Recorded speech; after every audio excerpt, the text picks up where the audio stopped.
Hi, I'm Natalie Rivera, and this morning I did something that would change my life forever. I quietly transferred the deed of my grandfather's apartment building into my name. 4 hours later, I came home to find my sister Chloe had moved all her furniture into my unit, changed the locks, and was hosting a housewarming party like she owned the place. What she didn't know was that I'd been planning this moment for 6 months. Ever since I discovered she'd been collecting my rent money and telling our parents I was behind on payments. Sometimes the quiet ones aren't just watching. We're strategizing. Before we jump back in, tell us where you're tuning from, and if this story touches you, make sure you're subscribed, because tomorrow I've saved something extra special for you. The Phoenix heat was already brutal at 9 in the morning as I pulled into the parking lot of Sunset Ridge Apartments, my hands still trembling slightly from what I'd just accomplished at the county recorder's office. The manila envelope on my passenger seat contained the most important document of my life, a deed transfer that made me the legal owner of the 4-unit apartment building where I'd been living for the past 3 years. What I thought would be a quiet morning of processing paperwork and maybe celebrating with coffee was about to become something entirely different. The first thing I noticed was the moving truck. A massive yellow vehicle sat parked directly in front of my building, its ramp extended like a tongue reaching toward my front door. My stomach dropped as I recognized the license plate. It was the same truck Chloe had used when she moved out of her ex-boyfriend's place last month. But that couldn't be right. She lived with our parents in Oak Valley 20 minutes away. She had no reason to be here, especially not with a moving truck. I parked my Honda Civic in my usual spot under the struggling Palo Verde tree and sat for a moment. Watched 2 men in matching gray shirts were carrying a leather sectional sofa up the walkway. Not just any sectional, I recognized the deep burgundy color and brass studs. It was Chloe's pride and joy, the one she'd bought during her brief marriage to that real estate agent 3 years ago. The same couch she'd mentioned selling just last week because she needed money for her photography business. My phone buzzed with a text message. Unknown number, but the words made my blood freeze. Hope you don't mind the surprise. Finally getting my own place. Thanks for keeping it warm for me. I stared at the message, reading it 3 times before the full meaning sank in. She thought she was moving into my apartment. My apartment, the one I'd been paying rent on faithfully for 36 months, the one I'd painted soft gray last summer. The one where I'd built my small but comfortable life working remotely as a graphic designer. The apartment that as of 2 hours ago I now legally own. But Chloe didn't know about the deed transfer. Nobody did. I'd kept my grandfather's gift completely secret, following his explicit instructions in the letter he'd left me. Luis Rivera had been a quiet man who believed in quiet actions, and he'd taught me that sometimes the most powerful moves are the ones nobody sees coming. I grabbed my purse and the envelope containing my deed papers, then walked toward the building with measured steps. The front door to the complex was propped open with a rubber wedge, something that never happened unless someone was moving. The hallway smelled like cardboard and moving tape, foreign scents in a space that usually carried hints of Chan's cooking from Unit 2B and the faint desert breeze that drifted through the old windows. As I rounded the corner toward my Unit 1A, I stopped dead. The door was wide open, and I could hear voices inside. Multiple voices. Laughter. The clink of glasses. My key was in my hand, but it was clear I wouldn't need it. Someone had already made themselves at home. Natalie. The voice belonged to my mother, Carol Rivera, and it carried that bright, artificial tone she used when she was trying to smooth over something uncomfortable. She appeared in my doorway wearing a floral blouse and her best smile, the one that never quite reached her eyes. What perfect timing. Come see what Chloe's done with the place. What Chloe had done with the place was completely rearranged. My carefully chosen furniture had been pushed against the walls or moved entirely. Her sectional dominated the living room, flanked by her glass coffee table and those chrome floor lamps she'd always been so proud of. My bookshelf had been relocated to the kitchen area, my plants clustered awkwardly on the counter like refugees.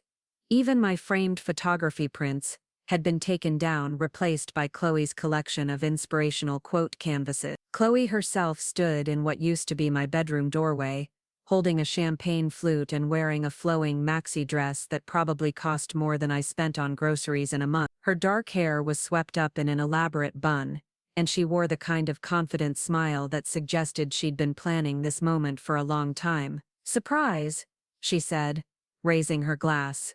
"I finally decided to take you up on your offer." I blinked, my brain struggling to process what she was claiming. "What offer?" "Oh, don't be modest." She waved her hand dismissively. "When you said I could crash here whenever I needed space from Mom and Dad. Well, I need space permanently now, so I thought, why not make it official?" She gestured around the transformed apartment like she was presenting a finished art project. "I even brought my own furniture so you wouldn't have to worry about me using your stuff."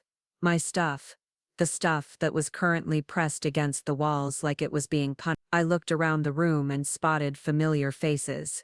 Some of Chloe's photography friends, a couple of our cousins, even Mr. Rodriguez from Unit 3C, who looked as confused as I felt. Everyone was holding drinks and making appreciative noises about the new space. "Where exactly am I supposed to sleep?" I asked, keeping my voice level despite the storm building in my chest. "Oh," Chloe's eyes lit up like she'd just remembered something important.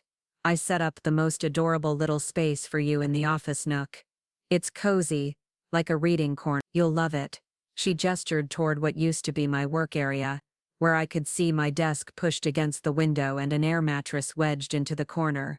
An air mattress, in my own apartment. My mother stepped closer, lowering her voice to that conspiratorial whisper she used when she wanted to make me feel like we were sharing a secret.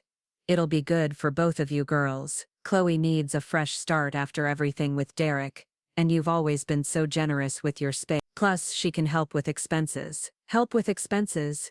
The irony was so sharp it could have cut glass. For the past 6 months, I'd been the one helping with Chloe's expenses, though she'd never put it quite that way. Every month she'd come to me with some crisis car repairs, camera equipment, an unexpected medical bill, and I'd transfer money to her account because family helps family. What I hadn't known until recently was that she'd been telling our parents she was contributing to my rent, claiming she was the responsible one keeping me afloat. I'd discovered this particular lie 3 weeks ago during a family dinner when Dad mentioned how proud he was of Chloe for stepping up to help Natalie with her housing situation. The confusion on my face had led to an uncomfortable conversation where I learned that Chloe had been positioning herself as my financial savior while I'd been quietly covering my own expenses and occasionally hers too. "Actually," I said, pulling the envelope from my purse, "we need to talk about expenses. All of us." I looked around the room, noting how the conversation had started to die down as people sensed tension. "But maybe we should do it private." Chloe's smile flickered for just a moment, but she recovered quickly. "Oh, Nat. Always so serious. Can't business wait? We're celebrating." "Celebrating what exactly?" "My independence." She threw her arms wide, nearly sloshing champagne on her dress. "My new chapter. My fresh start." Each phrase was punctuated with the kind of dramatic flair that had always made Chloe the center of attention at family gatherings. I looked at my parents, both of whom were nodding along like this was the most natural thing in the world. Dad had his hands clasped behind his back, the way he always did when he was uncomfortable but trying to look supportive. Mom was practically glowing with the kind of pride she usually reserved for Chloe's photography exhibitions. "Did anyone think to ask me about this?" I asked quietly. The room went silent except for the hum of the air conditioning and the distant sound of traffic on Camelback Road. Chloe's friends suddenly became very interested in their drinks. Our cousins started checking their phones. Miss Rodriguez began edging toward the door, mumbling something about checking his mail. "Oh honey," Mom said, reaching out to pat my arm. "You don't mind, do you? It's just temporary until Chloe gets back on her feet. You know how hard it's been for her since the divorce." The divorce that had happened 2 years ago, the divorce after which Chloe had moved back in with our parents, rent-free, while I'd been paying my own way and contributing to family expenses whenever the divorce that had somehow become a permanent excuse for why Chloe needed extra help, extra understanding, extra consideration. "How temporary?" I asked. Chloe and Mom exchanged a look that told me everything I needed to know. This wasn't temporary. This was a permanent solution to Chloe's housing problem, solved by simply claiming my space as hers. The moving truck outside wasn't there for a few pieces of furniture.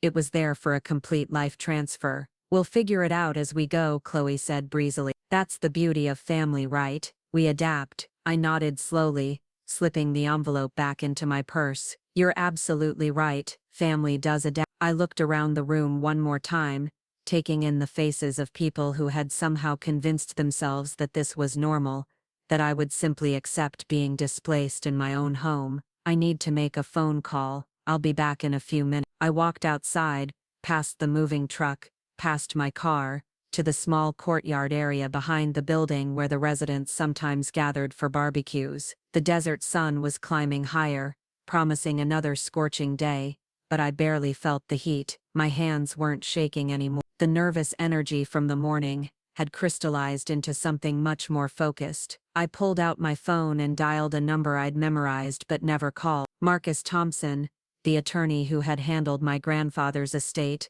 and who had been present that morning when I'd signed the deed transfer papers. He'd given me his direct line and told me to call if I had any questions or complications. Marcus Thompson, Mr. Thompson, this is Natalie Rivera. We completed the deed transfer this morning.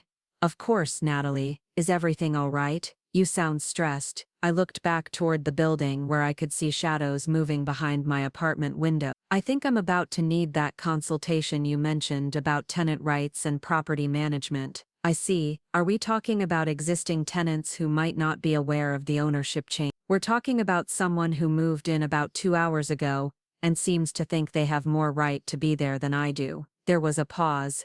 Family? My sister.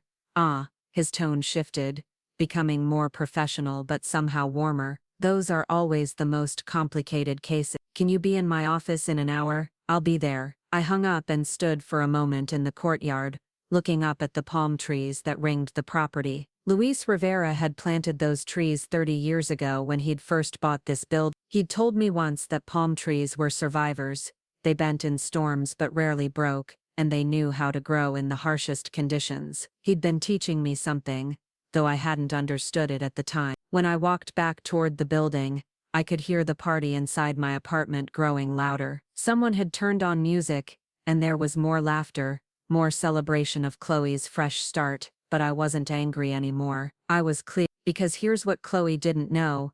I wasn't the same person who used to bend over backward to avoid family conflict. I wasn't the accommodating little sister who said yes to everything to keep the peace. That morning when I'd signed my name on the deed transfer documents, I hadn't just become a property owner. I'd become someone who understood that sometimes loving your family means setting boundaries they can't cross. And as I climbed the stairs to what was legally, officially, and completely my building, I was already planning my next move. Because if Chloe wanted to play games with property and family dynamics, she was about to learn that I'd been quietly studying the rules for months. The quiet ones aren't just watching, we're strategizing, and sometimes we're 3 steps ahead before anyone realizes the game has even begun. Marcus Thompson's law office occupied the 15th floor of a glass tower in downtown Phoenix, with windows that offered a sweeping view of the valley's urban sprawl stretching toward the distant mountain. The air conditioning hummed quietly as I sat across from his mahogany desk,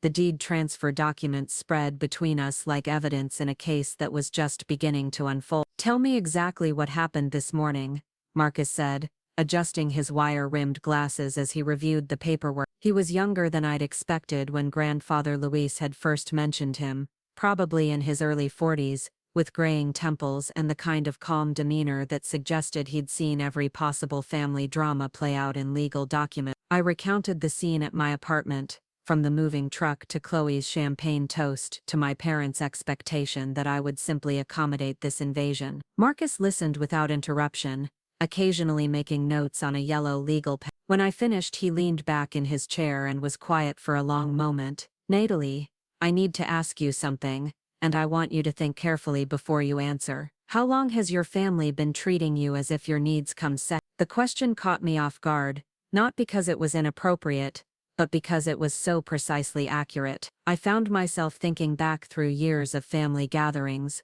holiday arrangements, financial emergencies that somehow always became my responsibility to help solve. The pattern was so ingrained that I'd stopped noticing it as a pattern at all. Honestly, probably since Chloe got married the first time, I said slowly. She was 22, and suddenly she was the one with the adult life, the one who needed support through the divorce, the one who deserved extra consideration because she was going through so much. I was just the steady one, the one who didn't cause problems. And when did you start helping financially? Right after her divorce. Dad's construction business had a slow period. Mom was dealing with her own health issues, and Chloe needed help with legal fees. I had just started freelancing and was doing okay, so I stepped in. I paused, remembering how proud I'd felt to be able to help, how adult and responsible it had made me feel. It was supposed to be temporary, Marcus made another note, but it wasn't. No, there was always something else. Car repairs, medical bills, equipment for her photography business. And I didn't mind, not really. I thought that's what family did. I looked out the window at the desert landscape, heat waves already rising from the pavement, even though it wasn't quite noon. What I didn't know was that she was telling our parents she was contributing to my expense, making it sound like she was the one helping me. Preparing and narrating this story took us a lot of time, so if you are enjoying it, subscribe to our channel. It means a lot to us. Now back to the story. How did you find out? I told him about the family dinner 3 weeks earlier, when Dad had casually mentioned how grateful he was that Chloe was stepping up to help with my housing costs. The confusion on my face had led to an uncomfortable revelation that Chloe had been positioning herself as my financial supporter, while I'd been quietly managing my own life and occasionally covering her emergencies. That's when I started paying attention to other things, I continued, like how she always seemed to know details about my finances that I'd never shared with her, or how our parents would make comments about my situation as if I was struggling when I wasn't. Marcus leaned forward, his expression growing more serious. What kind of details about your finances? Small things, but they added up. She knew when I'd gotten a big freelance contract before I'd told anyone. She mentioned once that I was probably behind on credit cards when I've never carried a balance. She told our cousin Elena that I was thinking about getting a roommate to help with expenses, which I wasn't. I felt a familiar knot forming in my stomach as I connected dots I'd been avoiding for months. And now she's moved into my apartment like it was always the plan. Natalie, I'm going to ask you something else. And this is important. Do you have any reason to believe Chloe might have access to your personal information? Bank statements, mail, anything like that? The question hit me like cold water. I thought about the times Chloe had house sat for me when I was out of town, how she'd always been eager to help when I mentioned being busy with work deadlines, how she'd volunteered to pick up my mail during that week when the postal service had been delayed, how she'd been the one to suggest I switch to online banking for convenience. She's had access to my apartment multiple times over the past year, I said quietly. And she helped me set up online banking on her laptop when mine was being repaired. Marcus set down his pen and looked at me directly. I think we need to do some investigating before we address the immediate housing situation. With your permission, I'd like to contact a digital forensics specialist I work with, someone who can check if your accounts have been accessed from devices other than your own. The professional calm in his voice did nothing to ease the growing dread in my chest. You think she's been monitoring my finance? I think your sister has been gathering information about your financial situation for some time, and I think today's apartment takeover wasn't spontaneous. This feels planned. He pulled a business card from his desk drawer. In the meantime, I want you to change all your passwords immediately. Banking, email, any app that might contain financial information. Use this secure password manager and make sure you're the only one who has access. I took the card with hands that had started trembling again. The implications of what he was suggesting began to sink in. If Chloe had been monitoring my accounts, she would know exactly how much money I had, when my biggest payments came in, what my spending patterns looked like. She would know that I could afford the apartment on my own, that I didn't need financial help, that her story about supporting me was completely fabricated. There's something else, I said, remembering a detail that had seemed insignificant at the time. Last month, she asked me about my lease renewal. She said she was curious about rental prices in my area for a friend who was looking. But she asked very specific questions about my lease terms, my deposit, when it was up for renewal. When is your lease up? That's the thing. It's not. I was month to month, but with the building ownership transfer, The lease situation is irrelevant now. I looked down at the deed papers. She doesn't know I own the building. Marcus smiled for the first time since I'd arrived. No, she doesn't, and that's going to be very important. He gathered the papers into a neat stack. Here's what I want you to do. First, change those passwords. Second, I want you to document everything that happened today. Take photos of how she's rearranged your apartment. Save that text message she sent. Write down everything your parents said. Third, don't engage in any arguments about the living situation until we know more about what she's been doing. What about tonight? Am I supposed to sleep on an air mattress in my own apartment? Actually, no. As the property owner, you have the right to determine who lives in your building. But we're going to handle this strategically. He pulled out another business card. This is my investigator, Patricia Valdez. She's going to help us gather information about your sister's activities, and she's also going to serve as a witness when we document the current state of your apartment. I looked at the card, feeling like I was holding pieces of a puzzle I didn't know how to solve. How long will this take? The financial investigation, probably a few days. But Natalie, I want you to understand something important. Based on what you've told me, your sister hasn't just moved into your apartment. She's potentially committed several forms of fraud, and she's done it with your parents' support and encouragement. This isn't just about housing. This is about a pattern of deception that's been building for months. The words hung in the air between us, heavy with implications I wasn't ready to fully process. I had come here thinking I needed help with a family dispute about living arrangement. Instead, I was learning that what I'd perceived as Chloe's occasional neediness might actually be calculated manipulation. What happens if we find evidence that she's been accessing my account? Then we have grounds for identity theft charges, fraud charges, and civil recovery of any money that was taken or misused. Marcus's voice was gentle but firm, and it gives us significant leverage in resolving the housing situation without a prolonged legal battle. I left the law office with a folder full of instructions and contact information, my mind reeling from the conversation. The elevator ride down 15 floors felt like descending from one reality into another, one where my sister wasn't just inconsiderate or entitled, but potentially criminal.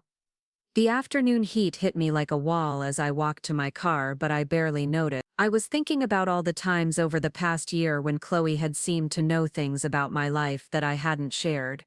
How she'd mentioned my freelance income to relatives during Christmas dinner. How she'd suggested specific restaurants for my dates, places that were expensive enough to strain my budget if I didn't know she'd somehow learned how much I had in my checking account. Instead of driving straight home, I found myself heading toward the Starbucks on Indian School Road, where I'd often worked when I needed a change of scenery. I ordered a cold brew and found a corner table where I could work on my laptop without being disturbed. Following Marcus's instructions, I began the tedious process of changing passwords for every account I could think of. Banking, email, social media, freelance platforms, subscription services, shopping apps. The list seemed endless. With each password change, I found myself wondering how many times Chloe might have logged into these accounts, what information she'd gathered, what she'd done with it. The password manager Marcus had recommended showed me that I'd been using variations of the same password for years, making it easy for anyone with basic knowledge about my life to guess their way in. As I worked, my phone buzzed with text messages. The first was from Mom. Hope you're feeling better about the arrangement. Chloe is so excited to start fresh. The second was from Chloe herself. Picked up some groceries for the apartment. Don't worry about paying me back. Consider it my contribution to household expense. I stared at that message for a long time. The casual assumption that she would be managing household expenses in my apartment. The implication that I needed her financial contribution. The complete dismissal of the possibility that I might object to any of them. I screenshotted both messages and saved them to a new folder on my phone labeled Documentation. Then I turned off my phone entirely. I wasn't ready to respond to either message, and I suspected anything I said while I was processing this information would only make the situation more complicated. The password changes took almost 2 hours. When I was finished, I felt like I'd built a digital fortress around my life, but I also felt exhausted. The morning's triumph at the county recorder's office seemed like it had happened weeks ago instead of hours. I drove home as the sun was beginning to sink toward the western mountains, painting the sky the kind of deep orange that made Phoenix sunsets famous. The moving truck was gone from the apartment complex parking lot, but I could see lights on in my unit and shadows moving behind the window. The party was apparently ongoing. Instead of going upstairs, I walked around to the small office space behind the building that served as the property management center. Luis Rivera had shown me this room during one of our conversations about the building, explaining that he'd always handled tenant relations personally rather than hiring a management company. The key was hidden exactly where he'd told me it would be, under the painted rock beside the utility meter. The office was small but well organized, with filing cabinets containing records for all 4 units, a desk with an old computer, and a wall of keys labeled with unit numbers and purposes. I found the master key for 1A and held it up to the light, this small piece of metal representing my legal right to enter the apartment that Chloe had claimed as her own. But I didn't use it. Not yet. Marcus had been clear about handling this strategically, and I was beginning to understand that strategy meant patience. Instead, I sat down at the desk and opened the filing cabinet marked 1A. Inside were 3 years of lease agreements, all signed by me, rent receipts, all showing payments from my account, maintenance requests, all filed by me, a paper trail that clearly established my tenancy and financial responsibility for the unit. What struck me as I reviewed these documents was how independent my life had actually been. I'd never missed a rent payment, never needed co-signers or guarantors, never required family assistance with housing costs. The narrative Chloe had been constructing about my financial struggles was completely contradicted by these official records. I photographed every document, uploading them to the secure cloud storage Marcus had recommended. As I worked, I began to see the bigger picture of what had been happening. Chloe hadn't just been telling our parents that she was helping me financially, she'd been building a case for why she deserved to take over my living situation. By positioning herself as my financial supporter, she'd created a justification for claiming my space as partially hers. My phone, which I'd turned back on to use the camera, buzzed with a call from an unknown number. I answered cautiously. Natalie Rivera, this is Patricia Valdez, Marcus Thompson's investigator. I understand you might need some assistance with a property documentation issue. Her voice was crisp and professional, with just a hint of a Southwest accent. I explained the situation briefly, and she listened without interruption. I can be there in about an hour, she said when I finished. I'll bring a camera and witness form. We'll document everything exactly as it is right now, before anyone has a chance to change the story about who moved what when. What should I do until then? Nothing. Don't go upstairs. Don't engage with your sister or parents. Don't try to reclaim any of your belongings. We want to capture the situation exactly as she's presented it, because that becomes evidence of her intent and her assumptions about her right to be there. After she hung up, I remained in the office, surrounded by the paper evidence of my legitimate tenancy and the digital evidence of Chloe's deception. The contrast was stark: years of my responsible, independent adult life versus months of her calculated manipulation. I thought about grandfather Luis, about the conversations we'd had in this very room about responsibility and family and the difference between helping someone and enabling them. He'd never said anything directly critical about Chloe, but he'd asked thoughtful questions about my relationships with my parents and sister, questions that had seemed casual at the time, but now felt like he'd been trying to help me see patterns I'd been too close to notice. When Patricia Valdez arrived, she was exactly what I'd hoped for: a compact woman in her 50s with silver-streaked hair,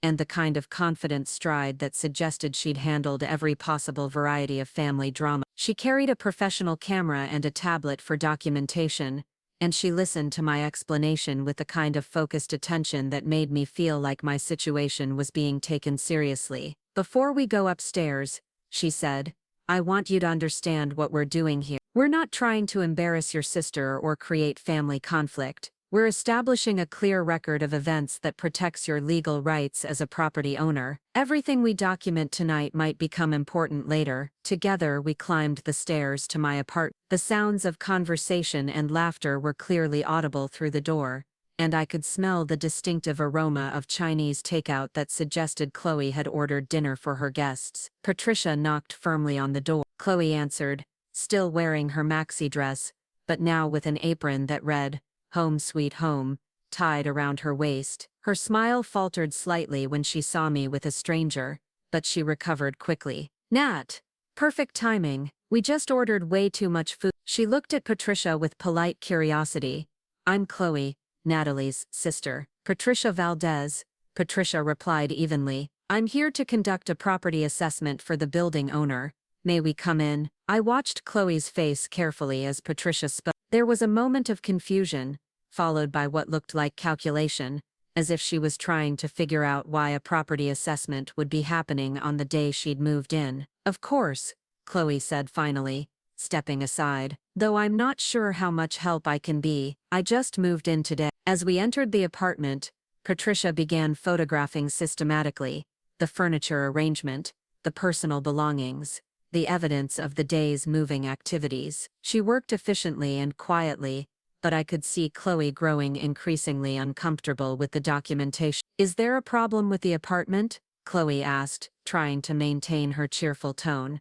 "I haven't had a chance to really inspect everything yet." "No problems," Patricia replied, continuing to photograph. "This is standard documentation when there are changes in tenancy status." I felt a small thrill at the careful precision of Patricia's language. She wasn't lying, but she also wasn't explaining the full situation. Chloe was learning what it felt like to be kept in the dark about important information affecting her living situation. As Patricia worked, I noticed details I'd missed earlier. Chloe hadn't just rearranged the furniture, she'd also changed small decorative elements throughout the apartment. My desert landscape photographs had been replaced with her motivational quote print. My carefully chosen throw pillows had been swapped for her collection of geometric patterns. Even my kitchen towels had been replaced with her set that matched her color scheme. It was a complete transformation, the kind that takes planning and intention. This wasn't someone crashing temporarily at her sister's place.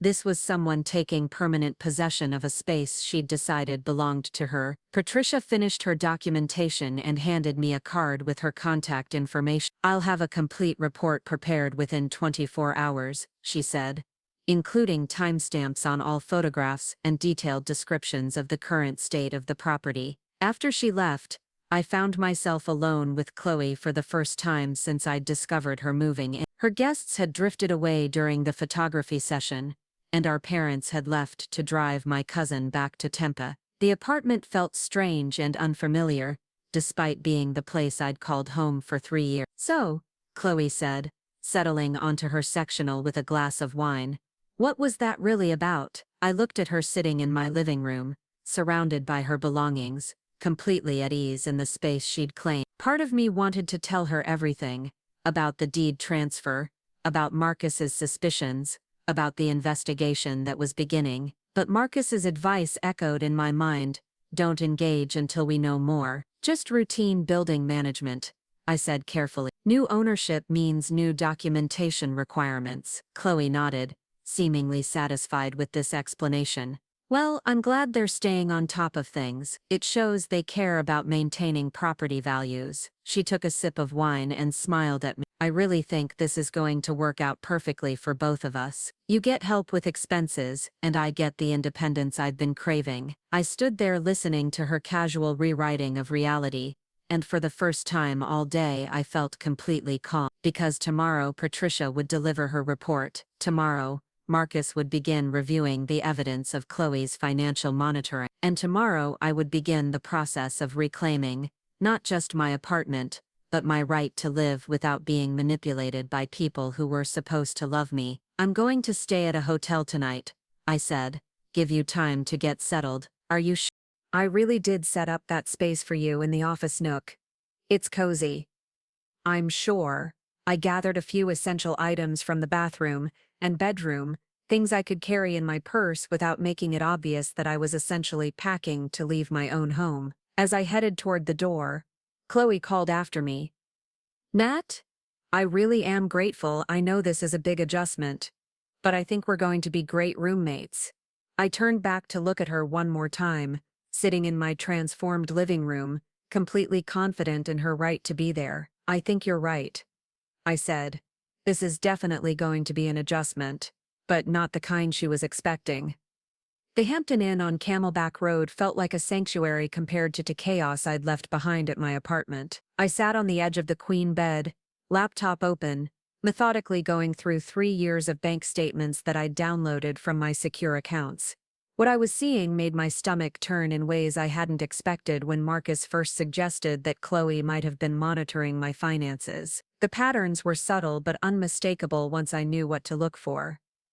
Every time I'd received a large freelance payment, Chloe had texted me within days with some kind of emergency that required financial help. When I'd had a particularly good month and treated myself to dinner at that expensive steakhouse downtown, she'd casually mentioned to our parents that I was splurging on fancy restaurants while she was struggling to make ends meet. When I'd made my final car payment last year, she'd suddenly needed help with her own car repairs the following week. The digital forensics specialist Marcus had recommended, a soft-spoken woman named Sophia Kim, had called me earlier that evening with preliminary findings that confirmed my worst suspicions. My banking app had been accessed from multiple devices over the past 8 months, including an IP address that traced back to our parents' house in Oak Valley. My email had been accessed from the same location, specifically focusing on financial notifications and freelance payment confirmations. The access pattern suggests someone who was monitoring your income and spending habits,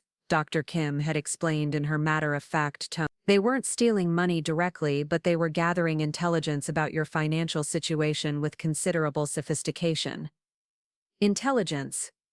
The word made what Chloe had been doing sound like corporate espionage, which wasn't far from the truth. She'd been conducting surveillance on my life, collecting data to build a case for why she deserved to claim my resources as her own. I pulled up the text messages Chloe had sent me over the past year, screenshotting each request for money and each casual mention of my supposed financial struggle. The contrast was jarring when viewed all at once.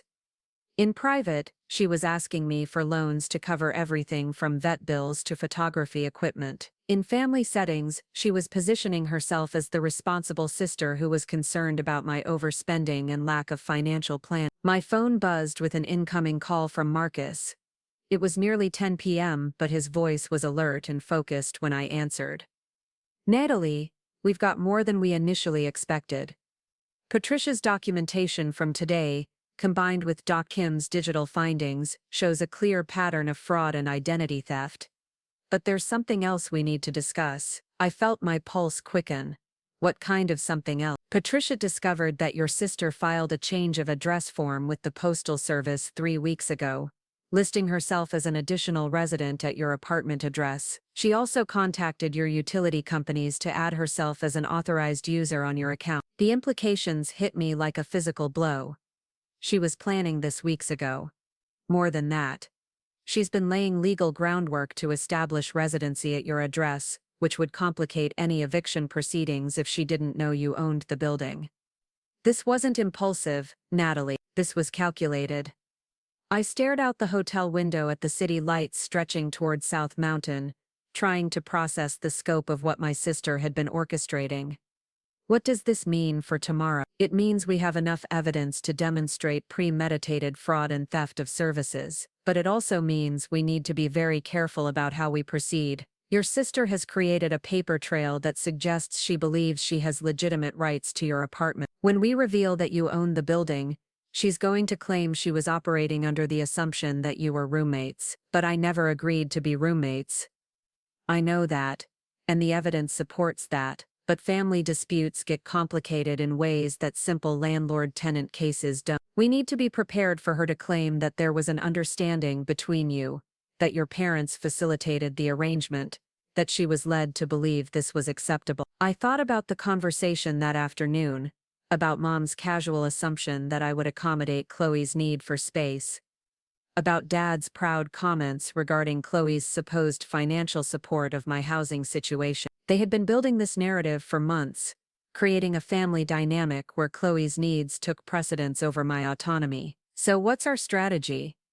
Tomorrow morning, we're going to serve her with formal notice that she's trespassing on private property. We're also going to present evidence of the financial monitoring and postal fraud. But Natalie, I want you to be prepared for the possibility that your family is going to react very badly to this, meaning they're going to accuse you of being vindictive, of using your inheritance to hurt your sister, of choosing legal technicalities over family loyalty. They're going to make you feel like the villain in this situation. His words hung in the air between us, and I realized he was preparing me for the emotional manipulation that was about to intensify. My family's pattern of prioritizing Chloe's needs over mine wasn't going to change just because I now had legal documents on my side. Marcus, can I ask you something? In your experience, do families usually resolve this kind of conflict, or does it end relationships permanently? There was a long pause before he answered. Honestly, it depends on whether the family members are willing to acknowledge that what happened was wrong. Some families can work through betrayal if there's genuine accountability and change, but some families have patterns of dysfunction that run so deep that legal intervention just brings those patterns into the light. After we hung up, I lay in the hotel bed staring at the ceiling, thinking about the family I'd grown up believing I had, versus the family I was discovering I actually had. In my memory, we were close but not perfect, supportive but sometimes thoughtless. In reality, we were apparently a system where one person's needs consistently mattered more than another's, where financial manipulation was acceptable if it served the right purposes, where my autonomy was considered negotiable if it conflicted with Chloe's desire. I woke up at 6 a.m. with a clarity I hadn't felt in months. Today wasn't just about reclaiming my apartment. It was about reclaiming my right to exist in my family without being diminished, manipulated, or treated as a resource to be managed. The morning was already warm as I drove back toward Sunset Ridge Apartments, stopping first at a nearby coffee shop to meet Patricia Valdez. She was waiting at a corner table with a thick folder and the kind of focused energy that suggested she'd been up early preparing for what was about to happen. "Good morning," she said, as I approached. "Are you ready for this?" I sat down across from her, accepting the coffee she'd ordered for me. "I think so. What should I expect?" "Based on what we documented yesterday and what Marcus shared with me about the digital evidence, your sister is going to be shocked when she realizes you have legal standing to remove her from the apartment. She's been operating under the assumption that she was clever enough to manipulate the situation in her favor." Patricia opened the folder and spread several documents across the table. "These are the formal notices we'll be serving today. Trespassing notification, cease and desist regarding unauthorized use of utilities, documentation of postal fraud, and a demand for immediate vacation of the premises." Looking at the official legal language, I felt a mix of satisfaction and sadness. This was my sister we were talking about, the person who used to build blanket forts with me when we were kids, who had cried on my shoulder during her divorce, but she was also the person who had been systematically deceiving me for months, while positioning herself as my benefactor. "There's one more thing," Patricia continued. "Marcus wants you to be prepared for the possibility that your parents might escalate this situation. They've been complicit in the deception, either knowingly or because they chose to believe your sister's version of events without verifying the fact. What kind of escalation? They might try to involve other family members, create social pressure for you to back down, or even attempt to challenge your ownership of the building. People don't like being exposed as having supported fraudulent behavior, even when they didn't realize that's what they were doing." We drove to the apartment complex in separate cars, arriving just as the morning shadows were beginning to shorten. Chloe's Honda CR-V was parked in the spot where I usually parked, another small but significant claiming of my space. I could see movement behind the windows of my apartment, and I wondered if she was making coffee in my kitchen, getting ready for what she assumed would be her first full day as my roommate. Marcus arrived moments after we did, carrying his own folder of legal documents, and wearing the kind of serious expression that suggested this was no longer a consultation, but a formal legal proceeding. The three of us stood in the parking lot for a moment, and I realized this was my last chance to change my mind, to find some way to handle this within the family instead of making it official. "Natalie,"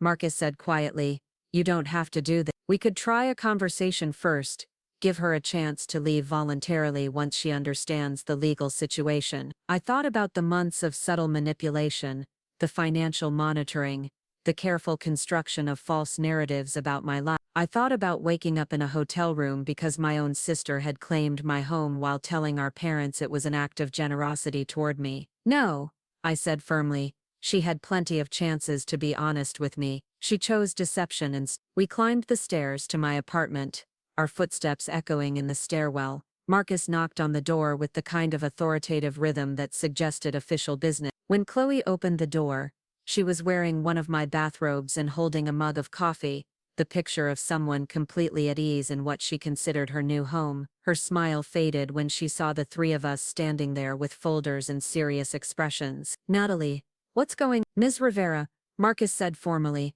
I'm Marcus Thompson, attorney representing the owner of this property. We need to discuss your unauthorized occupancy of this unit. I watched Chloe's face as she processed his words. There was confusion first, then calculation as she tried to figure out what legal authority an attorney might have over her living arrangement with her sister. It didn't occur to her that I might be the property owner he was representing. I'm sorry, there must be some misunderstanding, she said, stepping back to let us enter. I'm Natalie's sister. We've arranged for me to stay here temporarily. This is a family matter, not a legal issue. Marcus and Patricia exchanged a look before Marcus responded. Actually, Rivera, this is very much a legal issue.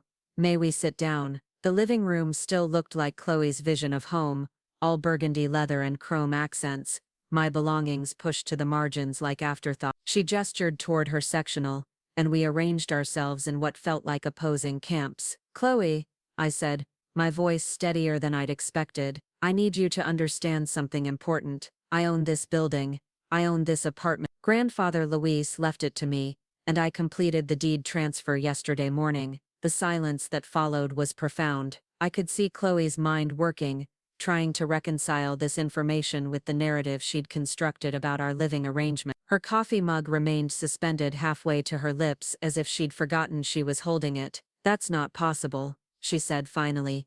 Grandpa Luis died 2 years ago. If he'd left property to anyone, we would have known about it. Marcus opened his folder and handed her a copy of the deed transfer documents. As you can see, the property transfer was finalized yesterday at 9:47 a.m. Ms. Rivera is the legal owner of this building and has the right to determine who lives here. Chloe stared at the documents, her face cycling through disbelief, anger, and what looked like betrayal. You knew this yesterday when I moved in. You knew you owned the building and you let me bring all my furniture here anyway. I found out about your move when I came home and discovered it in progress, I replied. You didn't ask my permission, discuss it with me, or give me any advance notice. You sent me a text message after the fact, but Mom said you'd agreed to this. She said you were excited about having help with expenses. The conversation was veering into exactly the territory Marcus had warned me about.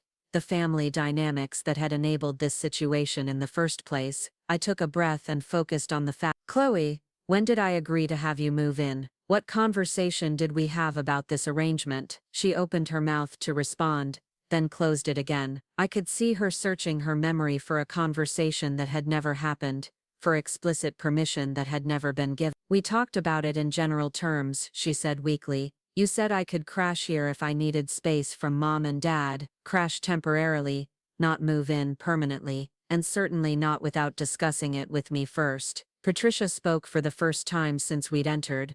Ms. Rivera, we need to address some additional concerns about how you've been preparing for this move. She opened her own folder and laid out copies of the Postal Service, change of address form, and the utility company authorizations. Can you explain why you filed these documents 3 weeks ago? Chloe's face paled as she looked at the papers. I realized she hadn't expected anyone to discover the administrative steps she'd taken to establish residency. She'd been counting on the informal family narrative to provide cover for what were actually calculated preparation. I was just being proactive, she said, but her voice lacked conviction. I wanted to make sure my mail would be forwarded when I moved. You also contacted the electric company and cable provider to add yourself as an authorized user on accounts that are in your sister's name, Patricia continued, without her knowledge or consent. The weight of evidence was accumulating around Chloe like a wall she couldn't climb over or explain away. I could see her beginning to realize that what she'd thought was clever maneuvering was actually documented fraud. Marcus leaned forward slightly.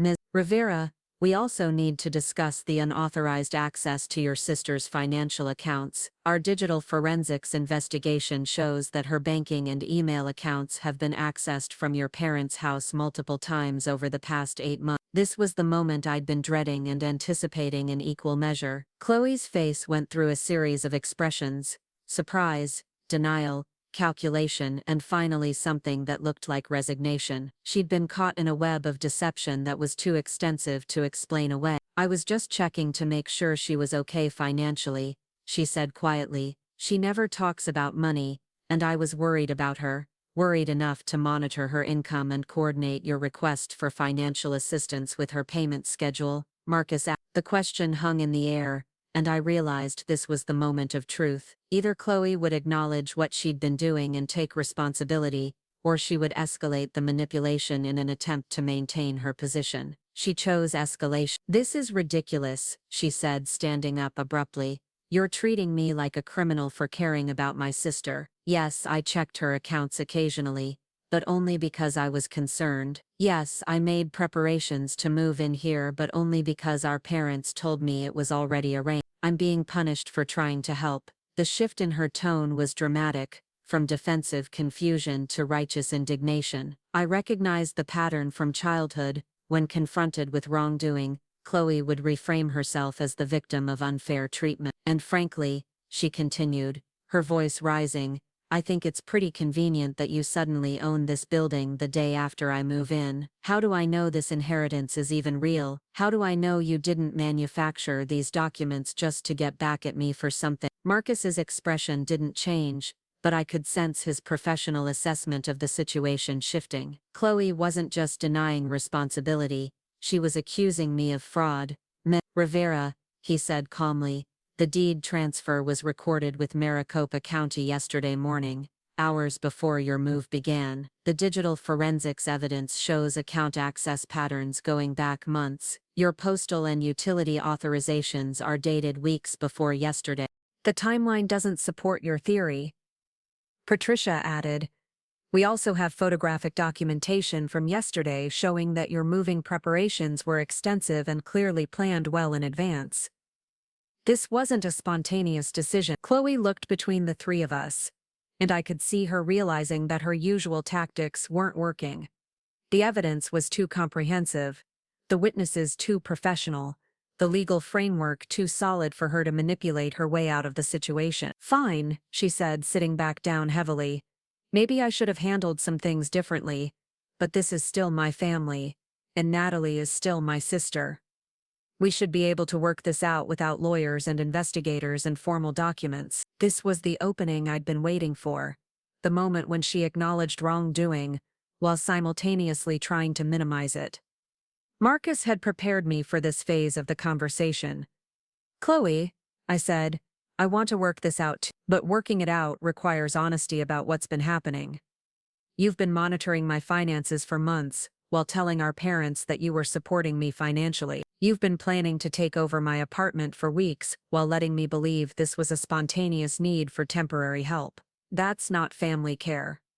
That's manipulation." "I never meant for it to go this far," she said, and for the first time since we'd started this conversation, she sounded genuinely distressed rather than strategically defensive. Marcus leaned back in his chair, giving her space to continue if she wanted to. "I was just struggling so much after the divorce, and it seemed like everything came so easily to you. The freelance work, the nice apartment, the financial stability. I felt like I was drowning while you were thriving, and it didn't seem fair." There it was, the core belief that had driven months of deception. Chloe felt entitled to what I had, because she perceived my success as undeserved good fortune, rather than the result of careful planning and hard work. "So you decided to take it," I said quietly. "I decided to find a way for us both to benefit," she corrected. "You get help with expenses, I get independence from mom and dad. It should have been a win-win situation. Except I don't need help with expenses, and you never asked if I wanted a roommate. You just decided what would work for you and built a plan to make it happen." Patricia cleared her throat gently. "We need to discuss next steps. Ms. Rivera, you have 24 hours to remove your belongings and vacate the apartment." If you're not out by this time tomorrow, we'll be forced to involve law enforcement for trespassing." Chloe's face crumpled, and for a moment she looked like the little sister I remembered from childhood, overwhelmed and scared. "Where am I supposed to go? I can't move back in with Mom and Dad."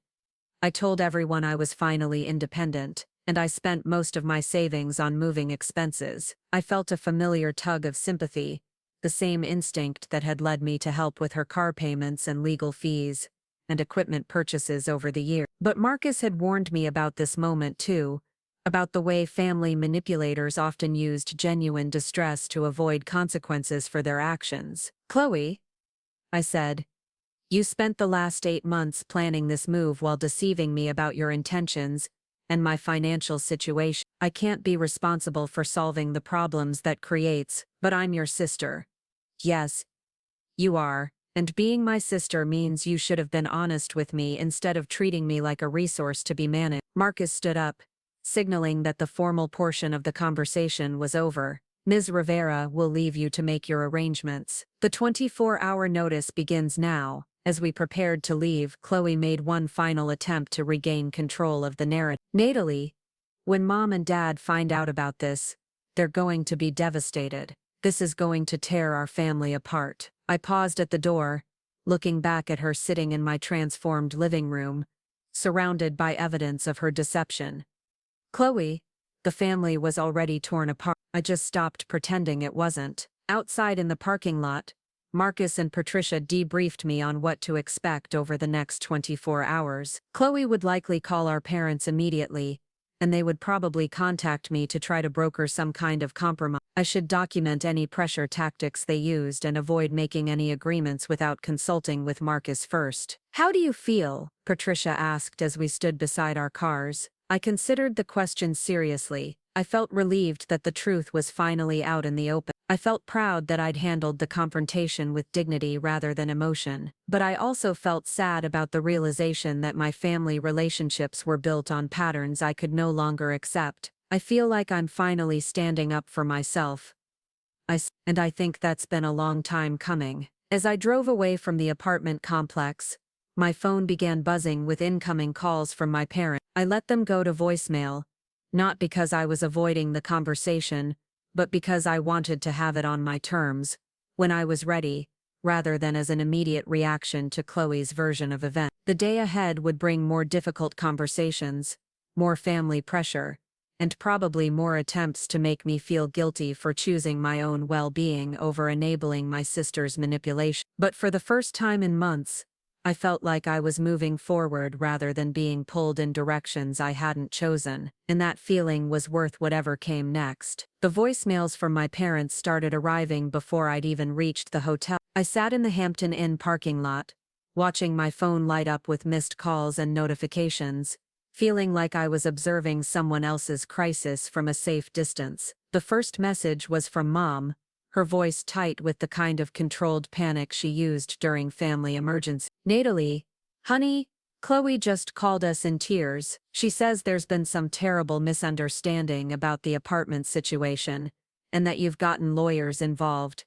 Please call us back immediately so we can sort this out before it gets out of hand." The second message was from Dad, and his tone was harder, more accusatory. "Natalie, I don't know what kind of game you think you're playing, but threatening your sister with eviction is not how this family handles problems. We need to talk, and we need to talk now." I scrolled through 6 more voicemails, each one escalating in urgency and emotional manipulation. By the final message, Mom was crying, and Dad was talking about family loyalty and using inheritance money to hurt the people who love you. They had clearly gotten Chloe's version of events, which apparently painted me as a vindictive sister who was wielding my grandfather's property like a weapon against my struggling sibling. Instead of calling them back immediately, I drove to a quiet restaurant in Scottsdale where I could think clearly while eating something other than hotel vending machine snacks. The place was nearly empty in the late afternoon, just a few other customers scattered across the dining room,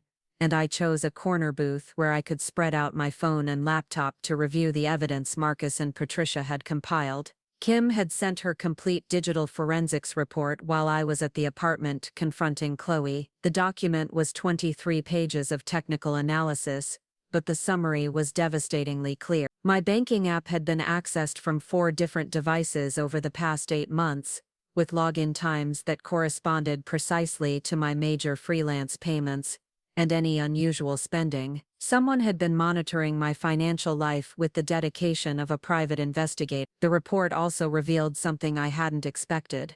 My email account had been accessed not just from our parents' house, but from Chloe's phone when she was at my apartment during her house-sitting visit. She had been systematically reading my correspondence with clients, tracking my project deadlines, and monitoring my professional communications. The scope of the surveillance was far beyond casual concern about my finances. It was comprehensive intelligence gathering. As I reviewed the evidence, my phone rang with a call from Marcus. His voice was calm but alert when I answered.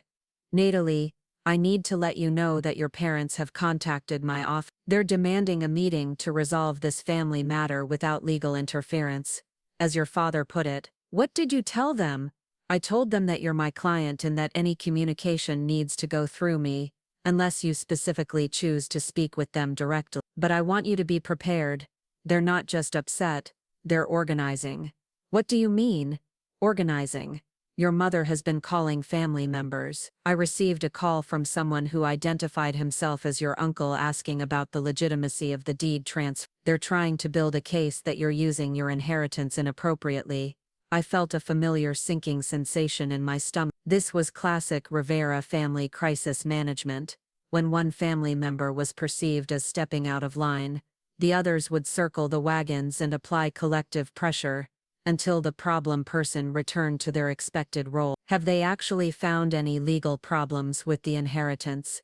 "No, and they won't. Your grandfather's will was properly executed, the property transfer was legitimate, and your ownership is uncontestable. But they're not really looking for legal solutions.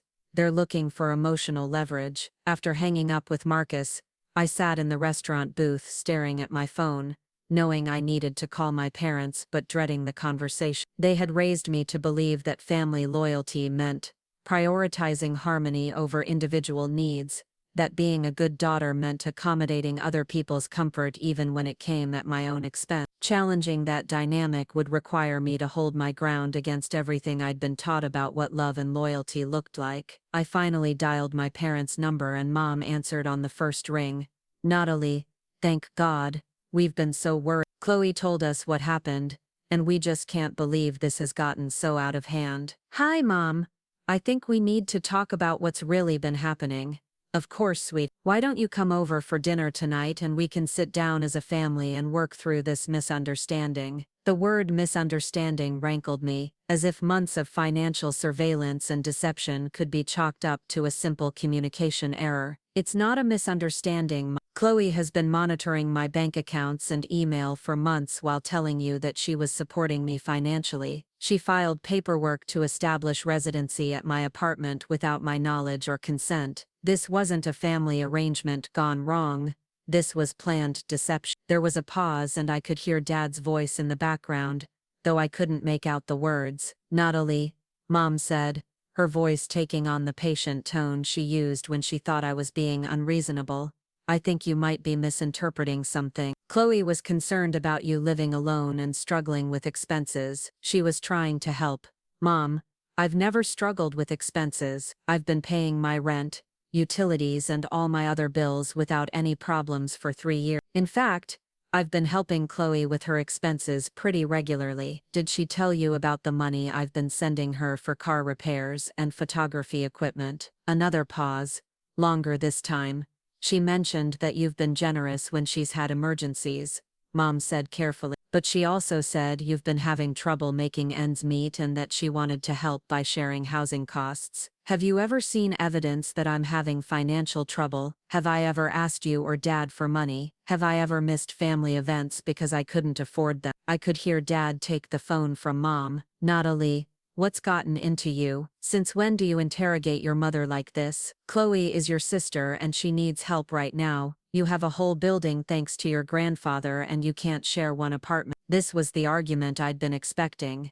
The idea that because I had inherited property I owed it to my family to share it regardless of how they treated me. Dad, the building isn't the issue. The issue is that Chloe has been lying to all of us about my financial situation while secretly monitoring my accounts. She moved into my apartment without asking my permission and only told me about it after the fact. That's not how family members treat each other. So you're going to have your own sister arrested. You're going to destroy this family over an apartment. The emotional escalation was predictable but still painful. Dad's voice carried the kind of disappointment that had always made me want to apologize and fix whatever I'd done wrong, even when I wasn't sure what that was. I'm not trying to destroy anything. I'm trying to establish boundaries that should have existed all along. Mom had taken the phone back and her voice was sharp with disapproval. Since when do we need boundaries between family members? Since when do we handle family problems with lawyers and investigators instead of talking to each other? Since talking to each other stopped working because one person was lying to everyone else, I replied, surprised by the firmness in my own voice. The conversation continued for another 20 minutes, circling through the same arguments and accusations. My parents were convinced that I was overreacting to what they saw as Chloe's well-intentioned, but poorly executed attempt to help. They couldn't or wouldn't acknowledge the systematic nature of what she'd been doing, the months of planning, the deliberate deception about my financial situation. When we finally hung up, Mom's parting words were, "I just hope you can find it in your heart to forgive your sister before you do something you'll regret for the rest of your life." I sat in the restaurant parking lot after the call feeling emotionally drained but also strangely liberated. For the first time in my adult life I had held my ground in a conflict with my parents instead of apologizing and capitulating to keep the peace. It hadn't felt good exactly,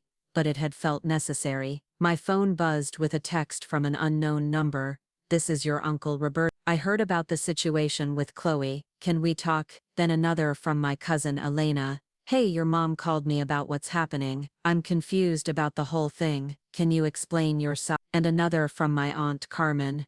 "Misha, I think there's been a big misunderstanding with your sister. Family is the most important thing. Please don't let lawyers destroy what God has blessed you with." I stared at the messages, realizing that my parents had activated the extended family network to apply pressure from multiple directions. This was damage control on a scale I hadn't anticipated. A coordinated campaign to make me feel isolated and wrong for refusing to accept Chloe's behavior. Instead of responding to the family members immediately, I called Marcus. "They're mobilizing the whole family," I told him. "Everyone is calling me to talk about how important family is, and how I'm overreacting." "This is exactly what I expected," he said. "Dysfunctional family systems don't like it when one member stops playing their assigned role. They'll apply increasing pressure until you either give in or establish that you're serious about maintaining your boundaries. What do you recommend?" Don't engage in individual conversations with family members right now. If you want to communicate, send one message to the group explaining your position, and then refer everyone back to that message. Don't defend your decisions repeatedly to people who aren't interested in understanding the facts. Following his advice, I drafted a single text message and sent it to every family member who had contacted me. "I understand everyone is concerned about the situation with Chloe. Here are the facts. Chloe has been monitoring my personal financial accounts for months without my permission. She filed paperwork to establish residency at my apartment without discussing it with me. She has been telling our parents that she was supporting me financially while actually asking me for money regularly. I am not trying to hurt anyone, but I will not continue to accept deceptive behavior. I'm happy to discuss this with anyone who wants to understand the full situation, but I won't be defending my right to have honest relationships with my family members." The responses came quickly. Some family members expressed surprise at the allegations about financial monitoring. Others defended Chloe's intentions while acknowledging that her methods might have been problematic. A few relatives offered to mediate, suggesting family meetings or counseling sessions to work through the misunderstanding. But the most revealing response came from my cousin Miguel, who called me directly an hour after receiving my text. "Natalie, I need to tell you something," he said, his voice tight with discomfort. "Chloe has been asking questions about your finances for months. She called me last Christmas asking if you'd mentioned money problems to me. She wanted to know if you'd seemed stressed about bills or if you'd asked anyone else in the family for financial help. My stomach dropped. What did you tell her? I told her you seemed fine to me, that you'd never mentioned money problems, but she kept pushing, asking if I was sure, if maybe you were just too proud to admit you were struggling. I thought it was weird at the time, but I figured she was just being a concerned sister. Did she ask anyone else these questions? I think so. She mentioned that she'd talked to Elena and Roberto about your situation, but she was vague about what the situation actually was. After Miguel hung up, I realized that Chloe's intelligence gathering had extended beyond digital surveillance. She had been systematically questioning family members to build a case for my supposed financial struggles, collecting quotes and conversations that she could use to support her narrative about needing to help me. The scope of the manipulation was breathtaking. For months, Chloe had been constructing an alternate reality where I was struggling and she was my rescuer, laying the groundwork for a takeover of my living situation that our parents would not only accept but praise her for orchestrating. As evening approached, I decided to drive back to the apartment complex to see if Chloe had begun moving her belongings out. The 24-hour deadline Marcus had given her wouldn't expire until the next afternoon, but I was curious about whether she was taking the legal notice seriously or hoping that family pressure would force me to back down. When I arrived at Sunset Ridge Apartments, I could see lights on in my unit, but Chloe's car was gone from the parking lot. Instead, I noticed a rental truck parked in the visitor spaces. Smaller than the moving truck she'd used to bring her furniture in, but large enough to transport her belongings back out. I didn't go upstairs to check on the moving progress. Instead, I walked around to the property management office behind the building and sat in Luis Rivera's old chair, surrounded by the filing cabinets and rental agreements that documented years of responsible property management. My grandfather had left me more than just a building. He had left me a legacy of treating people fairly while maintaining clear boundaries about what was acceptable behavior. I pulled out my laptop and began drafting an email to the other tenants in the building, letting them know that there had been a change in ownership and providing my contact information for any future maintenance or administrative issues. Writing those emails felt like stepping fully into my role as a property owner, someone with responsibilities and authority rather than someone who could be manipulated into giving up what was rightfully hers. My phone rang with a call from Patricia Valdez. "I wanted to update you on the situation," she said. "I drove by the apartment complex around 6 p.m., and I observed your sister loading furniture into a rental truck. It appears she's complying with the vacation notice." "That's good news." "It is, but I want you to be prepared for what might happen next. In my experience, when family manipulation doesn't work immediately, the tactics often escalate. Your sister might try more dramatic approaches to regain control of the narrative." "What kind of dramatic approach?" "Public social media posts about family betrayal, attempts to involve church or community leaders in pressuring you to reconcile, claims of housing insecurity or health problems that require emergency accommodation. The goal is usually to create enough public or family pressure that the person with legal standing feels guilty enough to cave." Patricia's warning proved prescient. While I was still in the property management office, my phone began buzzing with notifications from Facebook and Instagram. Chloe had posted a series of messages about the importance of family forgiveness and not letting money destroy the relationships that matter most. The posts didn't mention me by name, but anyone who knew our family would understand what she was referencing. The social media campaign was followed by text messages from family friends and acquaintances, asking if I was okay and if there was anything they could do to help with the family situation. Chloe had weaponized our extended social network, using carefully crafted public statements to position herself as the victim of my sudden cruelty.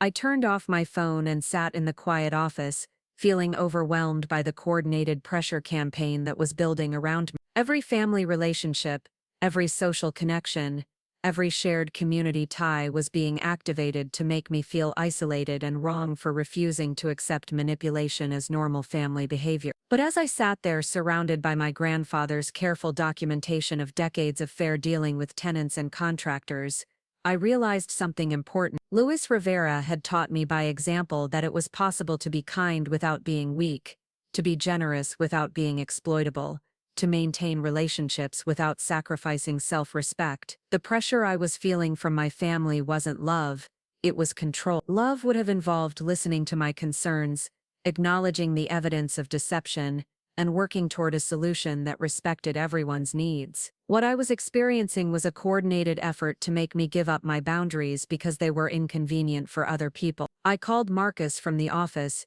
using the landline that my grandfather had maintained for tenant communications. "I need to understand my options," I told him.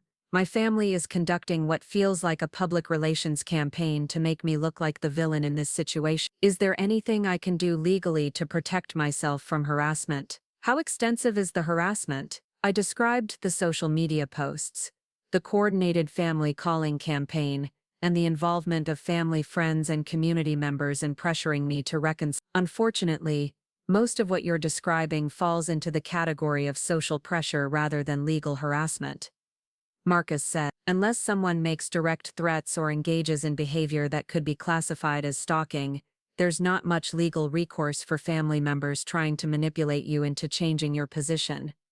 So I just have to endure it. You have to decide whether maintaining your boundaries is worth the social cost they're trying to impose." "But Natalie, I want you to understand something important.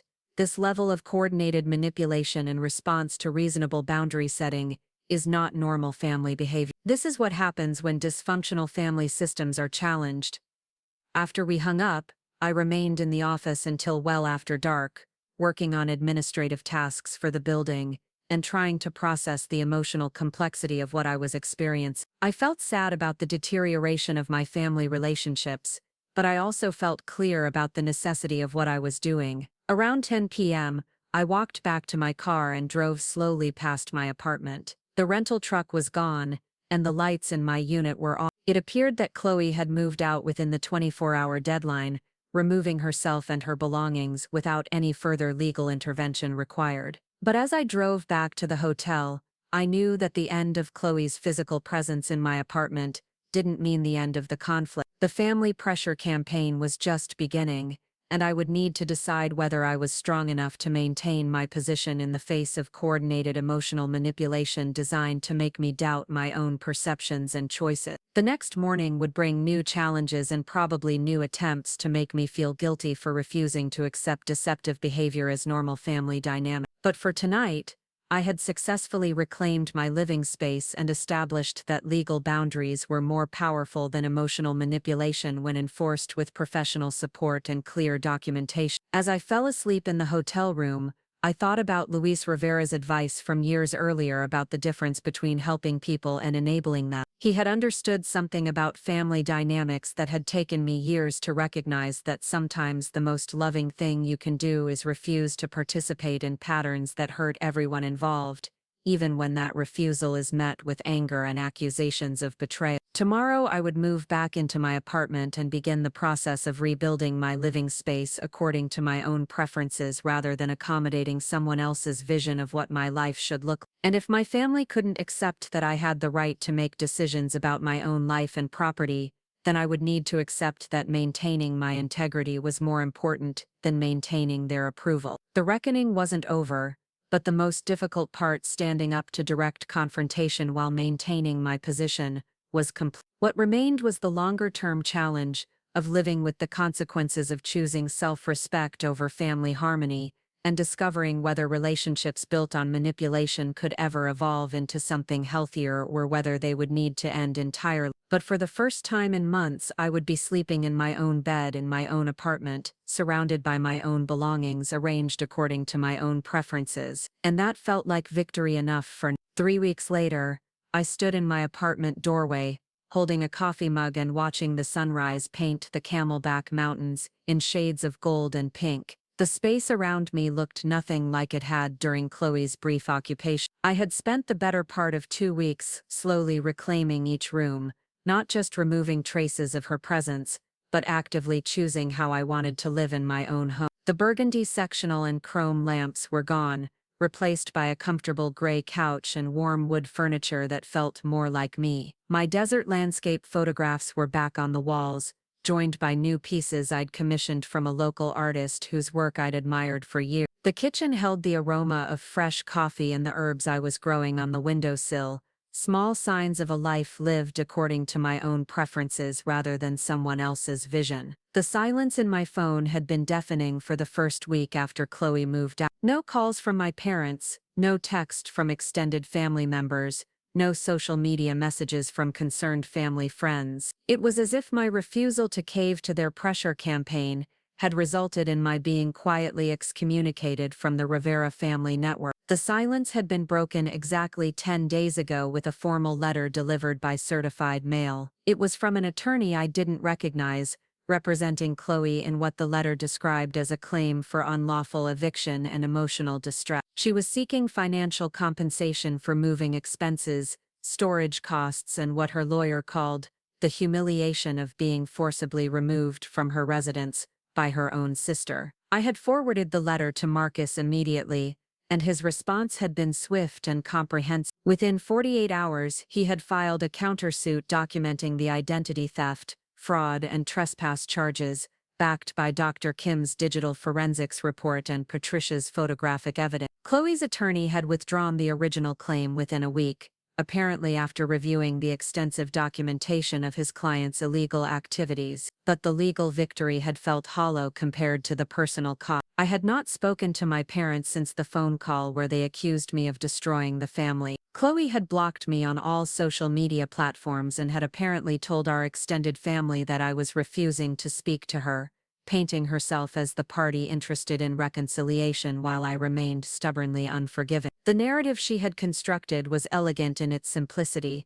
I had inherited property and become cruel with power, using legal technicalities to hurt my struggling sister instead of showing Christian charity and family loyalty. The story resonated with relatives who remembered me as the accommodating younger sister, the one who had always said yes to family requests and never caused drama. What they couldn't see, or chose not to see, was that my accommodation had come at the cost of my own autonomy. That saying yes to everything had meant never having the space to discover what I actually wanted.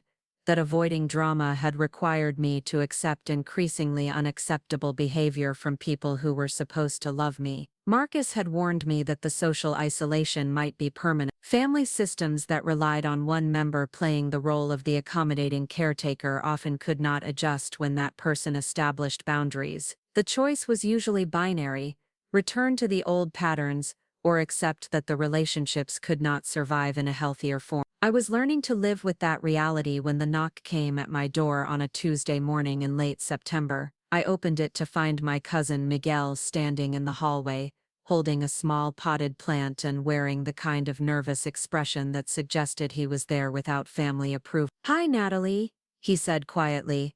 "I brought you a housewarming gift. Can I come in?" I stepped aside to let him enter, curious about what had prompted this visit. Miguel and I had always been friendly but not particularly close, and he had been one of the family members pressuring me to reconcile with Chloe in the weeks after she moved out. "The place looks great," he said, looking around the living room. "Very you, if that makes sense." "Thank you. What brings you by?" He set the plant on my coffee table and sat down heavily on the couch. "I need to tell you something, and I probably should have told you weeks ago." He paused, running his hands through his hair. "Chloe called me last month asking for money. She said she needed help with a security deposit for a new apartment, because her sister had kicked her out with no notice." I felt my stomach tighten, but I waited for him to continue. "I was going to send her some money, but I wanted to understand the situation better first. So I asked her to explain exactly what had happened with you, and the story she told me didn't match what I remembered from your text message about the financial monitoring and the paperwork she'd filed without your permission." Miguel shifted uncomfortably on the couch. "So I started asking other family members what they knew about the situation. Most of them had only heard Chloe's version, but your uncle Roberto mentioned that Chloe had asked him weird questions about your finances months ago. And your aunt Carmen said Chloe had told her last Christmas that you were struggling with bills, which Carmen thought was strange because you'd never seemed like you were having money problems. What did you conclude from all that?" "I concluded that Chloe had been lying to all of us about a lot of things." His voice was heavy with disappointment. and I started wondering what else she might have lied about over the years. Miguel told me that he had begun quietly investigating other stories Chloe had told the family about her financial struggles, her work situation, and her relationship. What he found was a pattern of exaggeration and strategic omission that painted her as more victimized and needy than her actual circumstances warranted. She told everyone that her ex-husband had left her with massive debt from the divorce, but when I looked up the public records, the divorce settlement actually gave her half of their house equity and no responsibility for his business debt. She told us she was struggling to build her photography business, but her social media showed expensive equipment purchases and luxury trips that didn't match someone who was barely scraping by. The conversation continued for over an hour, with Miguel systematically going through instances where Chloe's stories to the family had been contradicted by verifiable facts. It was the first time since the apartment incident that a family member had acknowledged that my concerns might be legitimate rather than treating me as the problem that needed to be solved. "Why are you telling me this?" I asked finally. "Because I think you were right to stand up to her, and I think the family owes you an apology for not listening when you tried to explain what was really happening." He looked around my apartment again, "And because you seem happier and more at peace than I've seen you in years. Whatever you're doing, it's working for you." After Miguel left, I sat on my couch thinking about his visit and what it meant. One family member believing my side of the story didn't erase the months of isolation and pressure I'd endured, but it felt like a crack in the wall of family solidarity that had been built around Chloe's version of events. Over the next week, I received similar visits from two other cousins and my Aunt Carmen, each bringing their own revelations about inconsistencies they'd noticed in Chloe's stories over the years. It seemed that my refusal to back down had given other family members permission to question narratives they'd accepted without verification. The breakthrough came when my uncle Roberto called me on a Friday evening. He was Dad's older brother, a man whose opinion carried significant weight in family matters, and he had been one of the most vocal critics of my decision to involve lawyers in the apartment situation. "I found out some things about your sister that make me understand why you felt you had to take legal action." Roberto explained that Chloe had approached him 6 months earlier, asking for a loan to help with what she described as my housing crisis. She had told him that I was behind on rent and too proud to ask family for help, and that she wanted to contribute to my expenses without me knowing where the money came from. "I gave her $1,500, Roberto said, his voice tight with anger. "Money that was supposed to help you but apparently was just going into her pocket while she was actually monitoring your accounts and planning to take over your apartment." The conversation with Roberto shifted something fundamental in the family dynamic. As someone who had been financially defrauded by Chloe's lies, he was no longer willing to treat the situation as a personal conflict between sisters. He began making his own calls to family members, sharing what he'd learned and asking pointed questions about other financial requests Chloe had made over the years. What emerged from these conversations was a pattern of manipulation that extended far beyond my situation. Chloe had been collecting money from various family members for months, always with stories about emergencies or needs that required discretion, always positioning herself as either the victim of circumstances or the selfless helper of someone else's crisis. The revelation that multiple family members had been deceived led to what Miguel later described as the Great Family Reckoning. Phone calls and text messages flew between relatives as they compared notes and realized how extensively they'd been manipulated. Some of the money Chloe had collected was never used for its stated purpose. Some was spent on luxuries while she claimed to be struggling, and some was collected for emergencies that had never actually existed. My parents, who had been Chloe's most vocal defenders, found themselves confronted with evidence that their daughter had been systematically lying to them about financial matters while using their emotional support to manipulate other family members. The cognitive dissonance between the daughter they thought they knew and the evidence of her behavior created a crisis in their own understanding of family dynamics. Mom called me on a Wednesday evening 3 weeks after Miguel's first visit. Her voice was quiet and strained when I answered. "Natalie, your father and I would like to come over and talk to you. We've learned some things that make us realize we owe you a very big apology." They arrived the next evening carrying a bouquet of flowers and wearing the kind of subdued expressions people have when they're preparing to acknowledge serious wrongdoing. We sat in my living room, the the space that had been the center of so much conflict, and they began the difficult process of admitting how wrong they had been.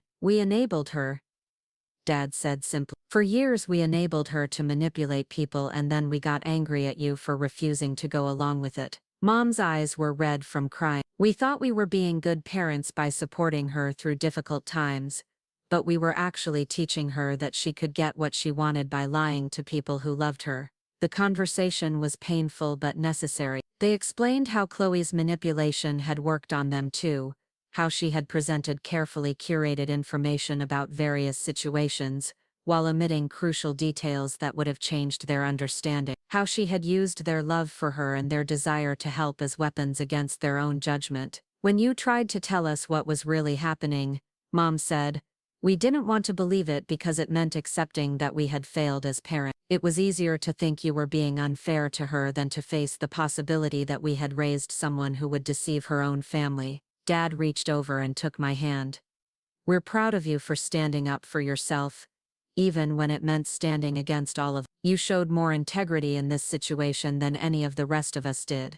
The apology felt genuine, but I knew that rebuilding trust would take time. Years of family patterns couldn't be erased by a single conversation, no matter how heartfelt. I was willing to work toward better relationships with my parents, but I was no longer willing to sacrifice my own well-being to maintain family harmony. I need you to understand, I told them, that I can't go back to being the person who says yes to everything to avoid conflict. I need to know that you'll respect my boundaries, even when they're inconvenient for other people. We understand, Mom said, and we want to learn how to have healthier relationships with all our children. The conversation with my parents opened the door to a gradual rebuilding of family relationships, but it didn't resolve the situation with Chloe herself. She had moved back in with our parents temporarily while looking for her own place, but the house had become an uncomfortable environment as the extent of her deception became clear. According to my parents, Chloe was still maintaining that she had been trying to help me and that her methods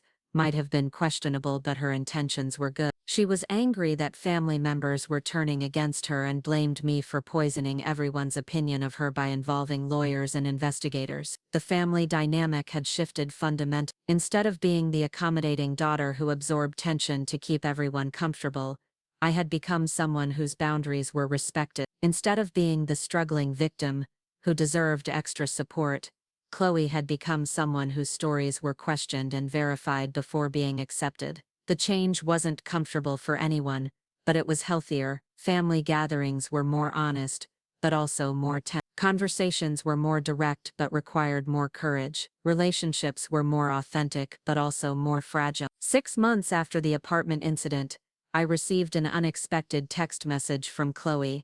I know you probably don't want to hear from me, but I wanted you to know that I'm in therapy and I'm starting to understand some things about my behavior. I'm not ready to have a conversation yet, but I wanted to acknowledge that you were right about a lot of things. I stared at the message for a long time before responding. I appreciate you letting me know. I hope therapy helps you figure things out. I'm here if you ever want to have an honest conversation about rebuilding our relationship. She didn't respond immediately, and I didn't expect her to. Real change takes time, and rebuilding trust after such extensive deception would require sustained effort and demonstrated change in behavior. I was open to the possibility of reconciliation, but it would need to be based on honesty and mutual respect, rather than my willingness to accommodate her needs at the expense of my own. As I write this, nearly a year after Chloe moved into my apartment, and I changed the deed to my name on the same morning, I'm sitting on the balcony of the building I own, watching the desert sunset paint the sky in brilliant colors. My relationships with my family are different now, smaller in some ways, but more genuine. Some relatives never fully accepted my version of events, and maintain polite but distant contact. Others have become closer as we've learned to communicate more honestly. I think about Luis Rivera sometimes, about the conversations we had in his property management office, about the difference between kindness and enabling, about the importance of maintaining boundaries while still being generous with the people you love. He had understood something about family dynamics that took me years to learn, that sometimes the most loving thing you can do is refuse to participate in patterns that damage everyone involved. The apartment that was the center of so much conflict has become a peaceful sanctuary where I live, according to my own preferences and values. The building provides steady rental income that gives me financial security I've never had before. But more importantly, the experience of standing up to coordinated family manipulation taught me that I'm stronger than I thought, and that maintaining my integrity is worth the social cost of disappointing people who expect me to prioritize their comfort over my own well-being. I learned that love doesn't require you to accept deception, that family loyalty doesn't mean sacrificing your autonomy, and that sometimes the people who accuse you of being selfish are actually upset that you've stopped allowing them to be selfish at your expense. The woman who discovered her sister had moved into her apartment is not the same woman who owns that apartment today. She's someone who knows the difference between helping and enabling, between love and manipulation, between keeping the peace and maintaining her dignity. And she's someone who understands that sometimes the most important victory is not winning against someone else, but winning back the right to live authentically in your own life. Up next, you've got 2 more standout stories right on your screen. If this one hit the mark, you won't want to pass these up. Just click and check them out.